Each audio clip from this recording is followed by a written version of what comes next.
దేవీ నవరాత్రుల ఉత్సవాలు వారాహి శ్యామల అమ్మవార్లకు విశేష హోమాలు వివరాల కొరకు సంప్రదించండి. నమస్తే, వెల్కమ్ టు అవర్ ఛానల్. నేను పద్మిని. ప్రస్తుతంతో పాటు ప్రముఖ ఆధ్యాత్మికవేత్త, ప్రముఖ న్యూమరాలజిస్ట్, లక్ష్మీ నరసింహస్వామి ఉపాసకురాలు శ్రీమతి స్రవంతి గారు మనతో పాటు ఉన్నారు. మాట్లాడదాం. నమస్తే అక్క. నమస్తే పద్మిని. అక్క, కొన్ని మోటు సామెతలు ఉంటాయి, కానీ వాటిలో చాలా అర్థం ఉంటుంది. మొహమాటానికి వెళ్తే కడుపు వచ్చింది అనే సామెత అంటూ ఉంటారు. అంటే ఎటువంటి పరిస్థితులు, అంటే అంత ఘాటుగా చెప్పారు అని అంటే, ఒకవేళ నువ్వు అది చెయ్యొద్దు అని అంటే చెయ్యొద్దు, అంతే కదా. మొహమాట పడకూడదు, మొహమాట పడడానికి. ఇది అన్ని సందర్భాలకి ఉపయోగపడుతుంది అని అనిపిస్తుంది నాకైతే. Not only illegal, if you take, అంటే డబ్బులు, మన దగ్గర డబ్బులు ఉండవు, మొహమాటానికి పాపం అడిగారు అని మొహమాటానికి వెళ్ళి వేరే వాళ్ళ దగ్గర అప్పు తీసుకొచ్చి పెట్టేసిన వాళ్ళు, ఇల్లాలులో భర్తకు తెలియకుండా చేసిన వాళ్ళు కోకొల్లలు ఉన్నారు. ఎన్ని ఇబ్బందులు పడతారు. సో దీన్ని ఎట్లా మనం తీసుకోవాలి, ఒకవేళ వద్దు అని అనుకుంటే వెళ్లకుండా ఉండడం ఎట్లా, మనల్ని మనం తమాయించుకోవాలి, నేచర్ నుంచి ఏమైనా హెల్ప్ తీసుకోవచ్చా? మనసు మాటమైంది కదా, దిక్కుమాల మనసు, ఎట్లా మరి కంట్రోల్ చేయాలి? ఒక మూవీలో చెప్తారు, అల్లు అర్జున్ మూవీలో, ఈ జనరేషన్కి నో అని చెప్పడం తెలియదు. నో అనేది ఎందుకు రాదు మనసులో నుంచి అని అంటే, ఇప్పుడు ఫర్ సపోజ్ డబ్బు విషయంగా అనుకో, ఒక వీక్నెస్ ఉంటుంది అనమాట, నాకుంది అది. ఎవరైనా డబ్బులు అడిగితే నేను నో అని చెప్పలేను అస్సలు. అందులో ఎలాంటి సందర్భం వస్తుంది అని అంటే, నా దగ్గర లేవు అని చెప్తే నిజంగానే ఉండవు. కొన్ని రోజులు అయిన తర్వాత నేను అయ్యో ఏమైపోయి డబ్బు అంత ఇలా ఖర్చు అయిపోయింది కదా, పోగేయలేను అనమాట. ఒకసారి అబద్ధం చెప్పాను అనుకో. అయితే నేను నేర్చుకున్నది ఏంటి దాంట్లో నుంచి అంటే కనుక, దానివల్లే కదా మనం అంత ఇబ్బందులు పడ్డాము అని నేర్చుకుంది ఏంటి అని అంటే, ఎవరైనా డబ్బులు అడిగితే బాబు అంత లేవు, అంత కాదు, అంత ఉన్నాయి కానీ కాదు, ఈ 1000 రూపాయలు తీసుకో, నాకు రిటర్న్ ఇవ్వకపోయినా పర్వాలేదు అని చెప్పడం నేర్చుకున్నాను నేను. ఒకటి. రెండో ఏంటంటే, ఎవరినైనా సరే డబ్బులకు ఇబ్బంది పడే వాళ్ళని చూస్తే నా మనసు చాలా చివుక్కుమంటుంది పద్మిని. ఇలా లైఫ్ లీడ్ చేస్తారు వాళ్ళు అనే బాధ ఉంటుంది నాకు. వాళ్ళకి బ్రెడ్ విన్నింగ్ మాత్రం తప్పకుండా నాకున్న సోర్సెస్లో నేను చూపిస్తాను. అంటే ఎలా పని చేసుకోవాలి, ఏంటి, ఏదైనా పని వాళ్ళకి అప్పచెప్పగలుగుతానా, నాకున్న పరిధిలో నేనేమైనా నా దాంట్లో నుంచి ఏమైనా పని ఇవ్వగలుగుతానా అనేది తప్పకుండా నేను చూస్తాను. అలా నేను సెట్ కూడా చేస్తాను. నా వరకు వస్తే కనుక నేను సెట్ చేస్తాను.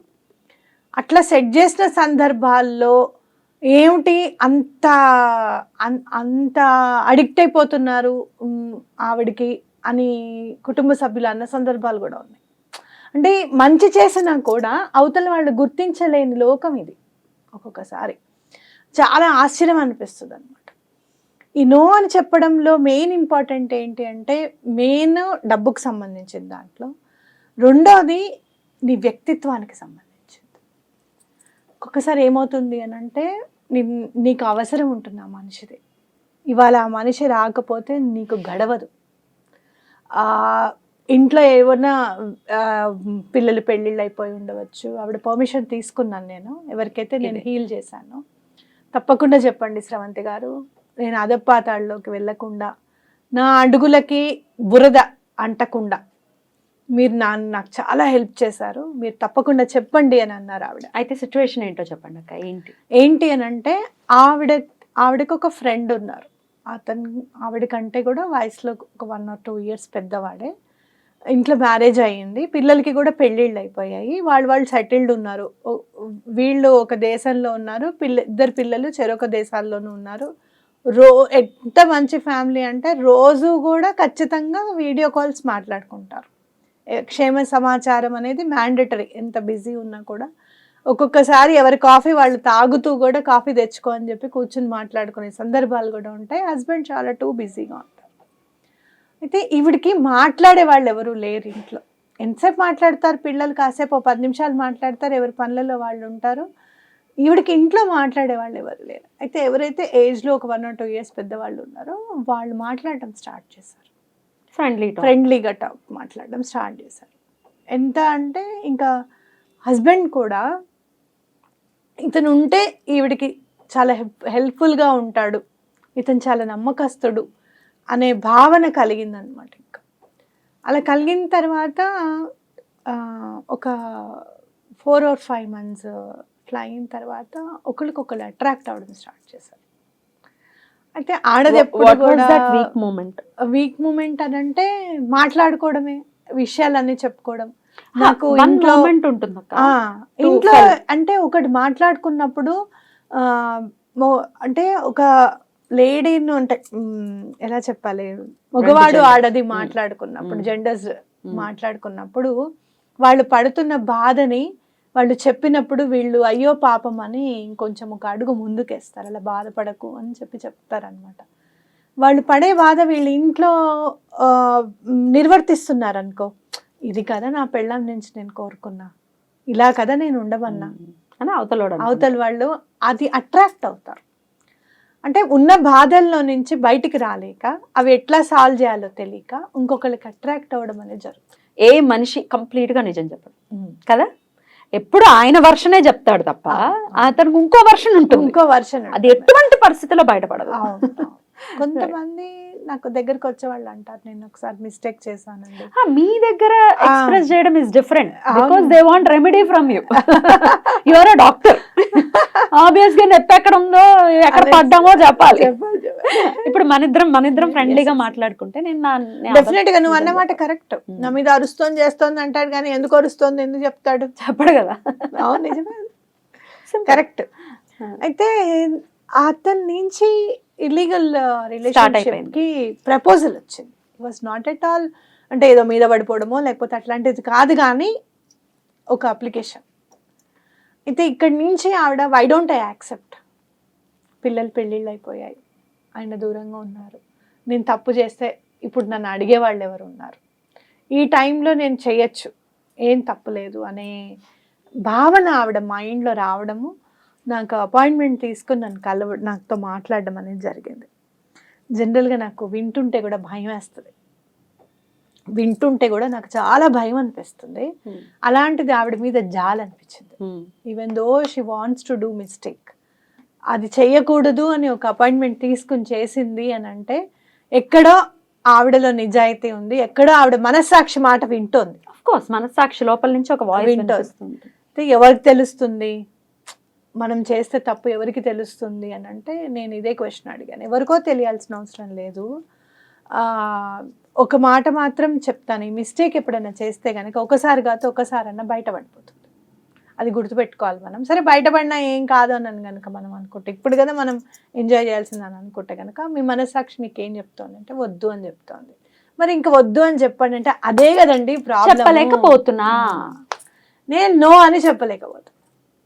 మరెలా అన్నప్పుడు నేను హీల్ చేశాను, సోల్ని నేను హీల్ చేయడం అనేది జరిగింది. ఇది చెప్పాలి అని అంటే గనక చాలా లోతుగా విశ్లేషిస్తే గనక సోల్ కాంట్రాక్ట్స్ ఉంటాయి పద్మిని. క్రితం జన్మలో ఏదో ఉంటే గానీ ఈ జన్మలో మనకి వాళ్ళు ఫ్రెండ్స్ అవ్వరు, సంథింగ్ ఏదో ఉంటుంది.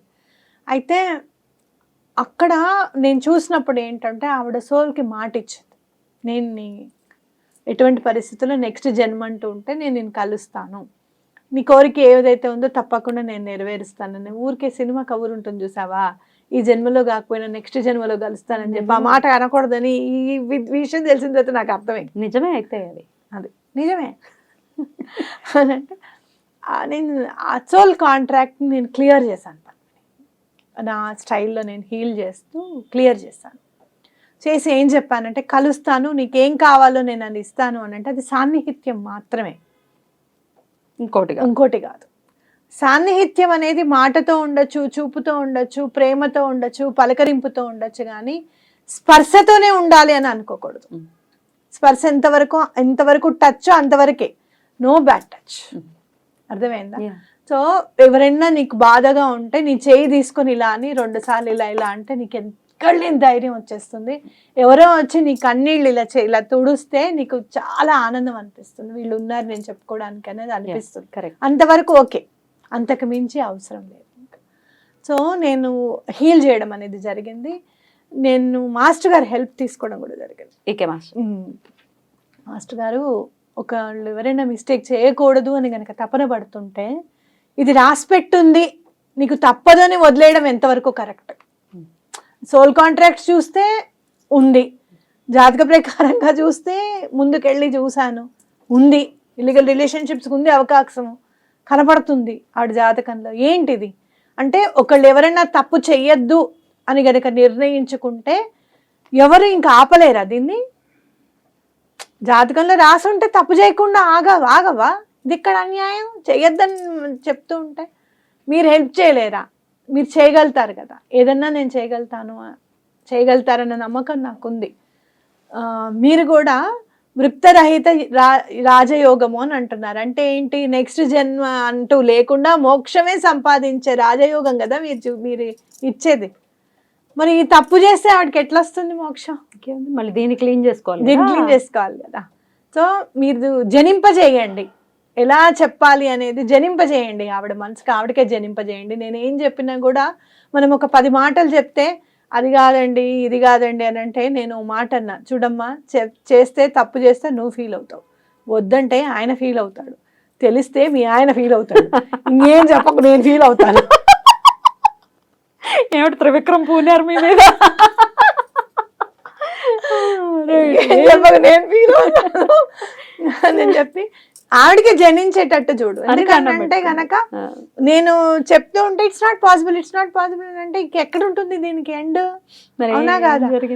ఆఫ్టర్ కూర్చోబెట్టి నువ్వు నా గురించి ఏమనుకుంటున్నావు అని చెప్పి స్టార్ట్ చేసింది. ఏం మాట్లాడాను అనేది నేను క్లియర్ గా నేను మీకు ఇదిమిత్తంగా ఇప్పుడు చెప్పలేనండి. ఎందుకు అని అంటే గనక అది తలుచుకోవడం కూడా నాకు ఇష్టం లేదు. నీకు ఇష్టం ఉంటే మాట్లాడు, కష్టం ఉంటే దుబ్బేయ్, వెళ్ళిపో. అర్థమవుతుందా? ఇవి ఇలాంటి చేయడం నాకు ఇష్టం లేదు. ఓకే, నీ దృష్టిలో అది తప్పు కాకపోవచ్చు, లేదు అంటే కనుక నీకు మ్యాండటరీ కావచ్చు, వెతుక్కో ఒక్కొక్కళ్ళని ఎవరినన్నా. అంతేగాని అలాంటి దృష్టితో ఈ ఇంటికి వచ్చావంటే మాత్రం నెక్స్ట్ మెడబెట్టి గంటేది మా ఆయనే అని చెప్పింది.